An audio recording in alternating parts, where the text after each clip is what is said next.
வணக்கம் நண்பர்களே.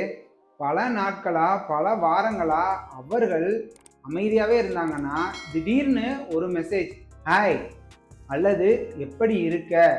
இப்போது நீங்கள் என்ன செய்ய வேண்டும்?"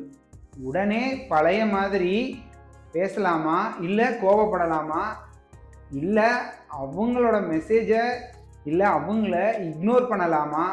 இதில சைக்காலஜி என்ன சொல்லுங்கிறத தான் நான் இன்னைக்கு உங்களுக்கு இந்த வீடியோவில் எக்ஸ்பிளைன் பண்ண போகிறேன்.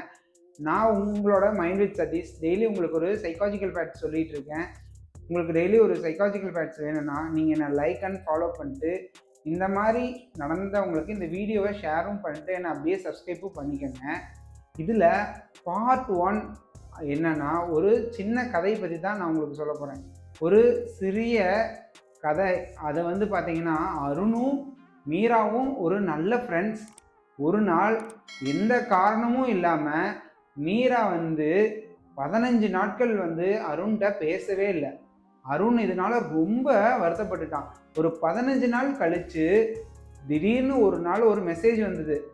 சாரி, நான் உங்கள்கிட்ட பேசவே இல்லை. கொஞ்சம் நான் ஸ்ட்ரெஸ்ஸாக இருந்துட்டேன். அதனால தான் உங்கள்கிட்ட என்னால் பழைய மாதிரி பேசவும் முடியல.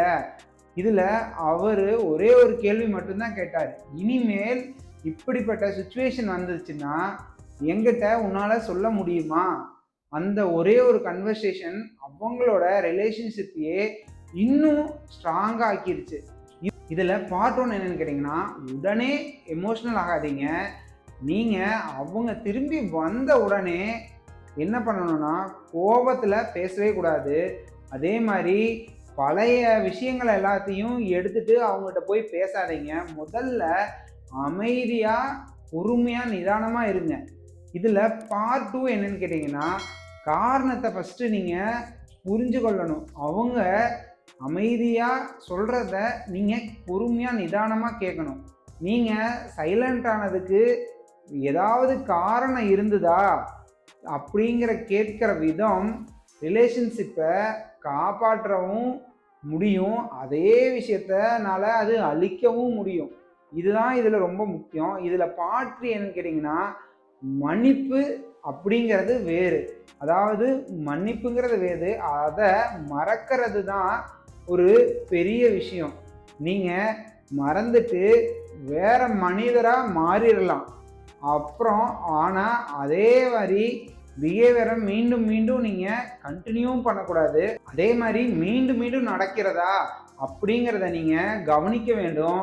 இதில் தான் உங்களுக்கு ட்ரஸ்ட்டுங்கிற வார்த்தைக்கு அர்த்தம் புரிய ஆரம்பிக்கும். உங்களுக்கு தொடர்ச்சியாக இதே மாதிரி செயல்களில் உருவாகிறது தான். இதில் பார்ட் 4 என்னன்னு கேட்டிங்கன்னா, ஹெல்த்தி பவுண்ட்ரிஸ். அதாவது நீங்கள் தொடர்ச்சியாக என்ன பண்ணணும்னா, உங்களுக்கும் அவங்களுக்கும் ஒரு ஹெல்த்தியான பவுண்ட்ரிஸை அமைச்சிட்டு அதில் அமைதியாக நீங்கள் போகணும்.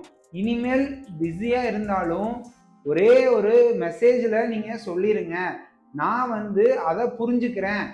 இது கண்ட்ரோலே இல்லாமல் ஹெல்த்தியாக நீங்கள் கம்யூனிகேஷன் பண்ணுறதுக்கு ரொம்ப முக்கியமான விஷயம். இதில் பார்ட் 5 என்னன்னு கேட்டிங்கன்னா, ரிலேஷன்ஷிப் ஸ்ட்ராங்.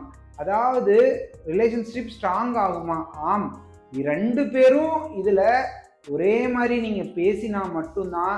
அப்புறம் ஒருவரை ஒருவர் நீங்கள் புரிஞ்சு கொண்டாலும் அதே மாதிரி மீண்டும் மீண்டும் அதே தவிர நீங்கள் செய்யாமல் இருந்தாலும் உங்களுக்கு அந்த சைலன்ஸ் கூட ஒரு ரிலேஷன்ஷிப்பை ஸ்ட்ராங்காக உருவாக்கலாம். நீங்கள் இதில் ஃபைனலாக என்ன தெரிஞ்சுக்கணுன்னா, முடிவு என்னன்னா, ஒருவரை நீங்கள் திரும்பி வந்துட்டாங்கன்னா அவங்கள கண்டிப்பாக நீங்கள் தண்டிக்கக்கூடாது. அவங்கள உங்களுடைய பழைய விஷயத்தெல்லாம் நான் மறந்துட்டேன், நீ அதை விட்டுரு, உன் மேலே எனக்கு ட்ரஸ்ட்டு மெதுவாக வந்துருச்சு அப்படிங்கிறத நீங்கள் காட்டுங்க. அதே மாதிரி ஒரு ஹெல்த்தி கம்யூனிகேஷனை தான் நீங்கள் ஹெல்த்தி ரிலேஷன்ஷிப்பாக மாற்ற முடியும். அதுதான் ஒரு முதல் அடித்தளம். இந்த மாதிரி டெய்லி உங்களுக்கு ஒரு சைக்காலஜிக்கல் ஃபேக்ட்ஸ் என்னென்னா, உங்களோட மைண்ட் வித் சதீஷை நீங்கள் ரெகுலராக ஃபாலோ பண்ணிட்டு அப்படியே இந்த வீடியோவை மற்றவங்க எல்லாத்துக்கும் ஷேரும் பண்ணிடுங்க. அப்படியே நீங்கள் சப்ஸ்கிரைப்பும் பண்ணிக்கோங்க. Thank you friends.